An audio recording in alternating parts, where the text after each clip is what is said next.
Vaccine से नहीं, चर्बी से डर लगता है। कोरोना की वैक्सीन पर भारत की सरकार ने अभी तक मुहर नहीं लगाई है, लेकिन देश के कुछ मुस्लिम संगठन पहले ही आवाज उठाने लगे कि वैक्सीन इस्लामिक उसूलों के मुताबिक होनी चाहिए।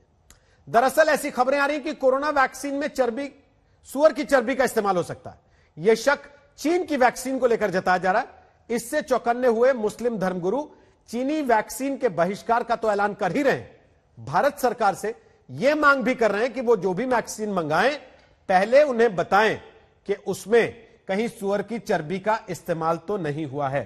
आपको बता दें कि इंडोनेशिया में यह बहस पहले शुरू हुई कि कोरोना की वैक्सीन हलाल है या नहीं, और अब यह बहस हिंदुस्तान तक भी पहुंच गई है।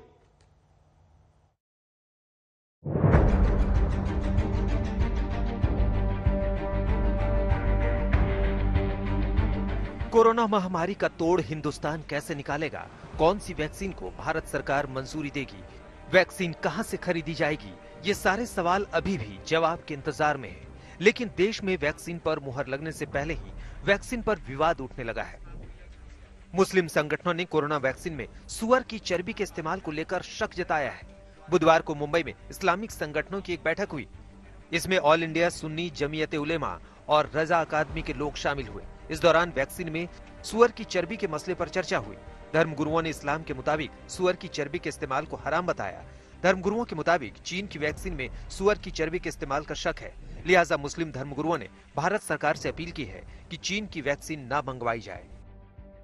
हुकूमत हिंद से भी हमारी गुजारिश है कि चाइना ने जो वैक्सीन बनाया है, जिसके ताल्लुक से ये है कि उसमें सुअर के अज्जा इस्तेमाल किए गए हैं, उसको हरगिज़ ना मंगाए।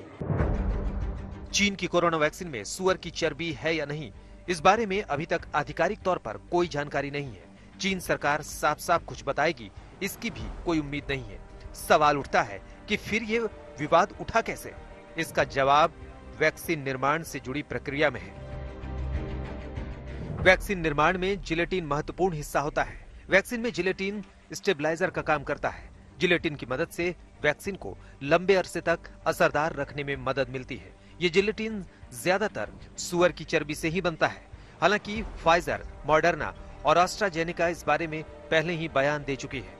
तीनों कंपनियों का दावा है कि उनकी वैक्सीन में सुअर की चर्बी नहीं है। वैक्सीन बनाने वाली बाकी कंपनियों ने इस बारे में जानकारी नहीं दी है। जाहिर है, चीन के तौर तरीकों और इतिहास को देखते हुए मुस्लिम धर्मगुरुओं को पूरा शक है कि उसकी वैक्सीन में सुअर की चर्बी का इस्तेमाल किया गया है। लिहाजा मुसलमानों को चीनी वैक्सीन से बचने की सलाह दी जा रही है। तो ऐसी चीजें जो सुअर के किसी भी अज्जा से बनाई गई हों, वो इस्लाम में ऐसी चीजों का इस्तेमाल करना हराम है।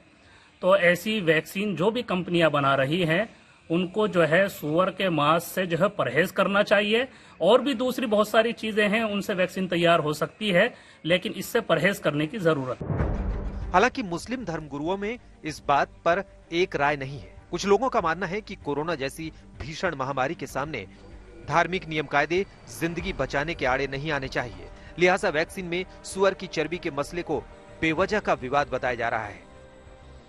तमाम हजरात से ये अपील करता हूँ, इस कोरोना वबा से निपटने के लिए आप हजरात वैक्सीन जरूर लगवाएं, और किसी भी जिस तरीके की लोग भ्रम पैदा कर रहे हैं, गुमराही और इस तरीके की अफवाहें उड़ा रहे हैं, तो इसके ऊपर कतई ध्यान न दें और आप WHO की जो गाइडलाइन है उसके ऊपर अमल करें। तो अगर कोरोना बीमारी इस कोरोना वैक्सीन से दूर होती है और खुदा न करे इसमें सुअर की चर्बी के कुछ अज्जा दवा के तौर पर मिलाई भी गए हैं, तब भी इस्लाम और शरीयत ये कहती है कि पहले इंसान की, मरीज की जान बचाओ, और अगर इसी वैक्सीन से जान बचती है तो जान बचाना फर्ज है। वैक्सीन में क्या हराम है क्या हलाल है, इसे देखने की जरूरत नहीं है। इस्लाम के नाम पर वैक्सीन में विवाद खड़ा हुआ तो हिंदूवादी नेता भी मैदान में कूद पड़े। वैक्सीन बनी है और पूरे विश्व की नजर हिंदुस्तान के ऊपर। हिंदुस्तान के ये पहल मोदी जी को धन्यवाद देना चाहिए। उलेमाओं को सुअर के मांस से बनी हो चाहे गधे के मांस से बनी वैक्सीन आ गई है ना। बात सिर्फ चीनी वैक्सीन तक होती तो शायद फिर भी ठीक था, क्योंकि भारत सरकार के चीन से वैक्सीन खरीदने की संभावना नहीं के बराबर है। लेकिन अब ये मांग उठने लगी है कि जो भी वैक्सीन लगाई जाए उससे पहले सरकार उलेमाओं को बताए कि उसमें क्या क्या मिलाया गया है। अगर ये मांग जोर पकड़ती है तो जाहिर है सरकार के सामने एक नई चुनौती खड़ी हो जाएगी। मुंबई से मुस्तफा शेख, देवबंद से पिंटू शर्मा, सहारनपुर से अनिल भारद्वाज और लखीमपुर खीरी से अभिषेक के साथ आज तक ब्यूरो।